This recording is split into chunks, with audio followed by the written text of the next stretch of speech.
Let's see how to install the Nginx web server inside the Windows subsystem for Linux distro. So I'm going to assume that you already have WSL or Windows subsystem for Linux installed on your computer, and if that is the case, it's going to be really simple. So let's start by opening our terminal.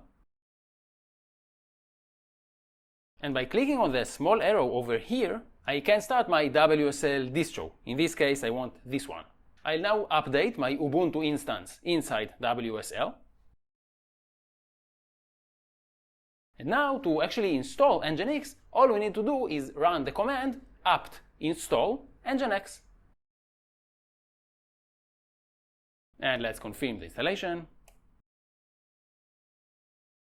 And Nginx was installed and is now running inside our WSL virtual machine.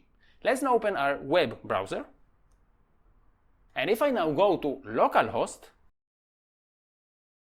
we can see the Nginx welcome page, which is running inside WSL.